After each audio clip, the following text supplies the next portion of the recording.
Bien plus meurtrière. Et pour cause, la cellule disposait d'un arsenal terroriste impressionnant.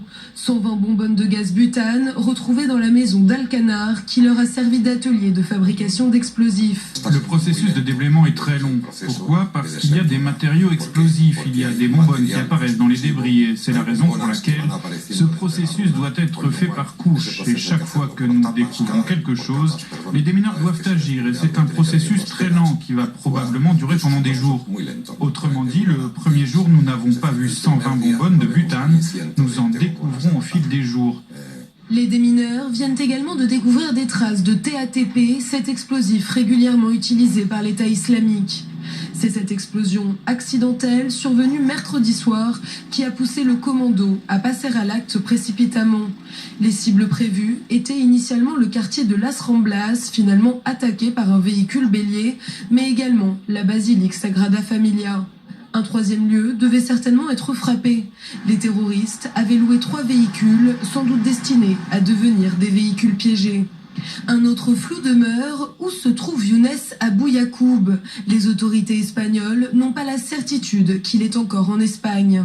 Si nous savions qu'il était en Espagne et si nous savions où, nous irions le chercher. Pardon pour le raisonnement, mais nous ne savons pas où il est, c'est évident. Ce Marocain de 22 ans est soupçonné d'être le conducteur de la camionnette qui a tué 13 personnes et en a blessé une centaine d'autres à Barcelone. L'enquête avance rapidement. Les autorités espagnoles annoncent que la cellule est désormais hors d'état de nuire. Alors on va faire le point complet avec vous, Charlotte Hauser, bonsoir, sur cette enquête. D'abord cette cellule, donc on a vu 12 membres, quid de chacun justement de ses membres ?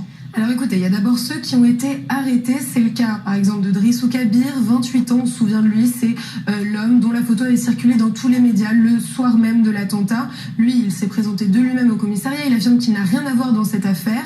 Ensuite, Saal El Karib, 34 ans, Mohamed Allah, 27 ans, lui c'est le propriétaire de l'Audi A3 de Cambrils qui a foncé sur la foule.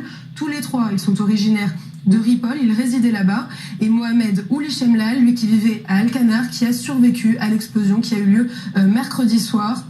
Il a d'ailleurs raconté, durant son interrogatoire avec la police espagnole, que la cellule préparait bien des explosifs dans cette maison d'Alcanar.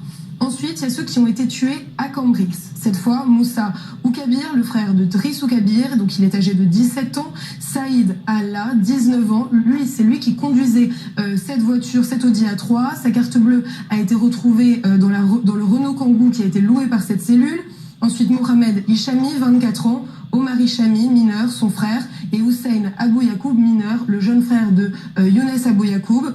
Vous pouvez voir d'ailleurs qu'ils sont plusieurs à porter le même nom, tout simplement parce que il y a plusieurs fratries qui composent cette cellule. Et puis, il y a les 3 autres, les disparus, ou en tout cas ceux dont la mort n'a pas été confirmée, Youssef Allah et l'imam de Ripoll, Abdelbaki Essati. Ils sont soupçonnés d'avoir péri lors de l'explosion d'Alcanar. Des tests ADN sont en cours pour vérifier cette information. Et puis enfin, le dernier, Younes Abou Yacoub, lui, il est soupçonné d'être le conducteur de la camionnette de Barcelone. Alors justement, ce conducteur, que sait-on exactement de ce suspect ? Et bien que c'est un Marocain âgé de 22 ans, il est né à Mrirt, dans le Moyen Atlas au Maroc, il résidait à Ripoll en Espagne, il n'est pas connu des services de renseignement, il n'avait pas jusqu'ici de casier judiciaire et la police ne confirme pas officiellement que c'est bien lui qui conduisait cette camionnette de Barcelone, mais il y a un indice qui pourrait le laisser penser, une photo tout particulièrement, une photo de caméra de surveillance.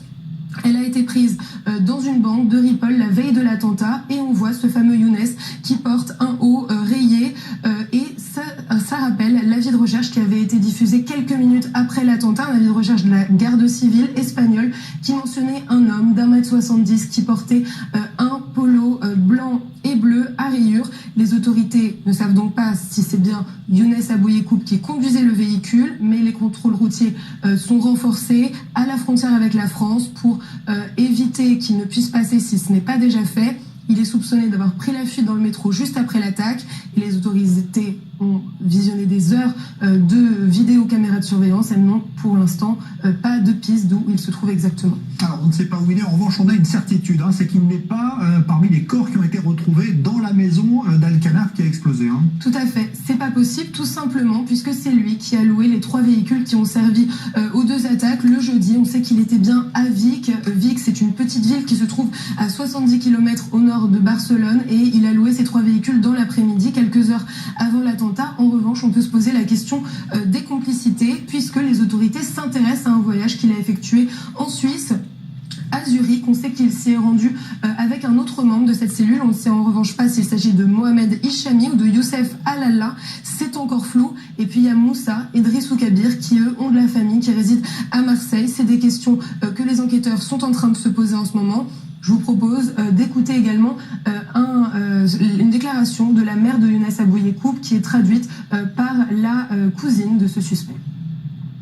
Elle veut qu'il revienne, elle ne veut pas qu'il fasse ce qu'il fait actuellement. Elle dit qu'elle n'a aucune responsabilité dans tout cela. Elle veut qu'il se rende à la police. Elle préfère qu'il soit en prison ou mort, mais elle ne veut pas que quelqu'un d'autre soit tué. Voilà donc pour ce témoignage. Merci Charlotte Hauser pour toutes ces précisions. Alors on a parlé de cet imam qui semblait bien être celui qui était au cœur de cette cellule terroriste djihadiste. Son sort n'est pas encore tout à fait éclairci, mais c'est lui qui aurait rassemblé ces terroristes qu'on a vus, très jeunes pour la plupart. Mathias Sinbar. Mais où est donc passé Abdelbaki El Sati, l'imam de la petite ville de Ripoll, en Espagne?